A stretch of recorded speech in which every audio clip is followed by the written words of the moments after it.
Spiritual contracts is such a fascinating topic, and I got a great question here in the comments on my YouTube channel recently, so I wanted to address another aspect of spiritual contracts with you today.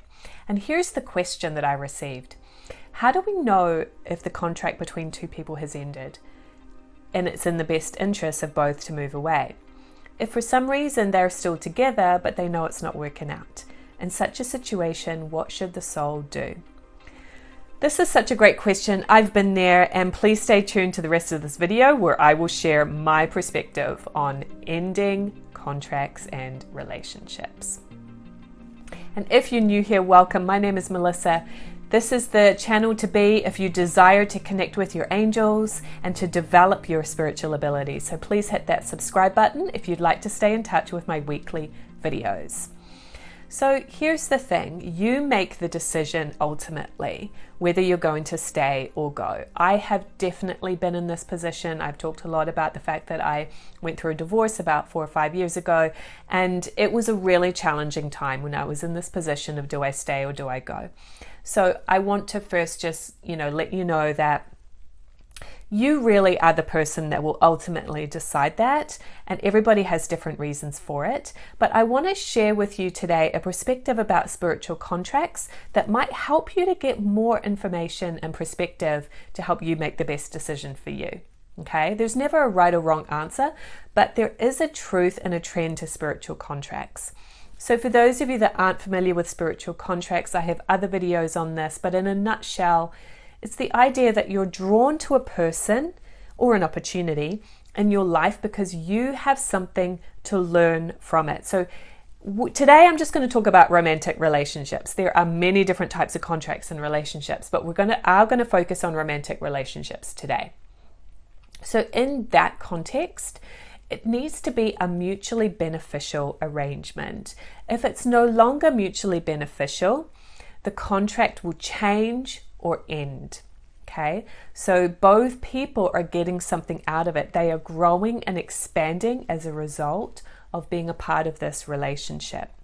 So please understand that society has a very strong belief that a successful relationship is one that you stay in for a long time. And I don't really understand that now. I get it, but for me, that's not spiritual, right? You are your own independent soul, and that person is too. And it might be better for them to move on to somebody else, and it might be better for you to move on to somebody else. The ultimate thing here is learning, growth, expansion, happiness, fulfillment. That's the core of a spiritual contract. So if those things are not present, you need to start evaluating if this contract is still in your best interest. If you are in a relationship, a spiritual contract is a building energy. It reminds me, I saw a picture of a friend of mine who was engaged on Facebook recently, and I could just see the energy between the two of them as so expansive and building and enlightening. And I could see in their energy that when they come together as a couple, their energy is higher and more expansive than when they are apart. Now, it doesn't mean you need to be with that person 24 hours a day. I'm not saying that. But the energy of the contract will feel like it's building. So think about any relationships that you've been in the past, especially those early stages or first year or two of the relationship. It feels like there's this building energy. It feels there's just this energy that's drawing you and attracting you to that person, but it's also empowering you to grow by interacting with that person. So that's that building energy of the contract. So if it comes to a point where one or both people aren't learning anything anymore, then the spiritual contract will change or end, as I said. And one clue that that's happened is you'll feel this absence. There's not that building energy anymore. It will feel flat. It will feel like there's a separation from that person energetically. And all these things I'm describing are on a pure feeling level, not an intellectual level, not a physical level. It's a feeling and sense that you get. So you need to be in touch with your intuition, first of all, to do this, right? But it will start to feel flat and like there's just, You might even want to avoid that person.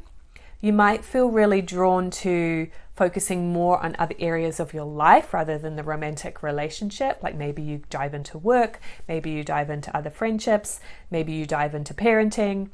Obviously sometimes people have an affair, but that's an avoidance strategy. From a contract perspective, it's just kind of like there's nothing drawing you to them anymore. And when you do communicate with that person, it will start to feel different. It will not feel like this fun, expansive energy anymore. It'll just kind of feel like ho-hum every day. Another clue that the contract has changed or ended is that it's really harder for you to tolerate their negative traits. So everybody has tendencies, traits of their personality that are not so positive, right? No one is immune to that, because that's how we're here to learn and grow.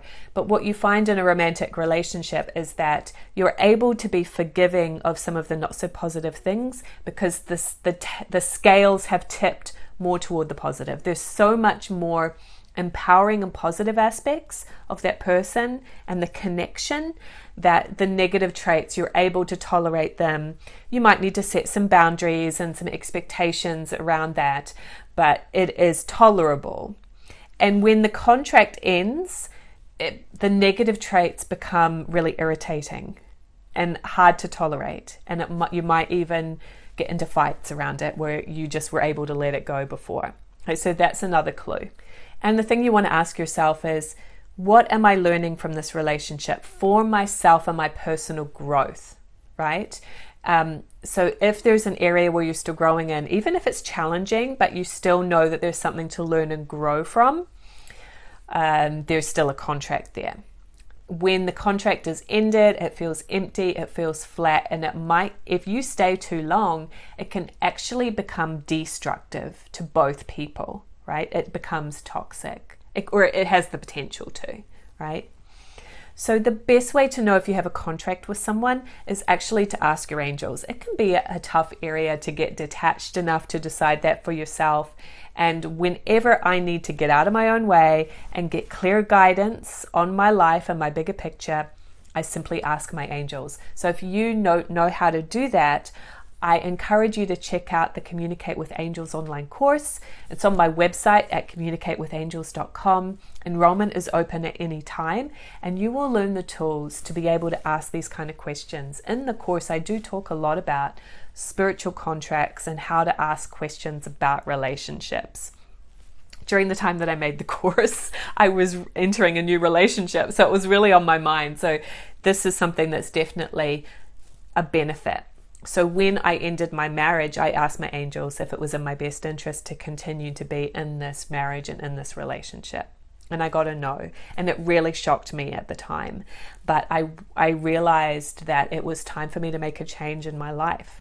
And I have now been in a romantic relationship for 2 years, and I do check from time to time if there still is a contract or what I'm learning from the contract.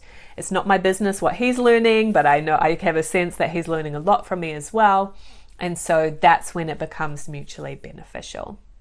So if you do realize that it's time to end the relationship because there's no longer a spiritual contract, a great process to try is called conscious uncoupling. I made a video about that as well. And it's the idea that both people are conscious and aware that they've outgrown each other, that it's no longer mutually beneficial. And you can create communication and a separation in a way that doesn't cause conflict and arguing, but can actually build each other up in their lives. And you just slowly but surely release the connection and the ties that you might have, right? If you've been married to a person and you own property with them, if you have kids with them, it's a long process a lot of times to uncouple from that, but you slowly but surely move those ties away in a way that's continuing communication in an empowering way. So it is possible. It takes awareness, it takes trust, it takes self-confidence and self-love, but it can be done. But I do encourage you that if you really are recognizing the signs that it is time to end a contract, to have the confidence to do that, because it's actually the most loving thing that you can do for yourself and for your loved ones. It might not seem like that initially, but in the bigger picture, in the long run, it is the most loving, healing thing that you can do for yourself and others. So I do encourage you to watch this video next about spiritual contracts to dive deeper into this topic and learn more about the spiritual contracts in your life. So hop on over to this video and I'll see you there.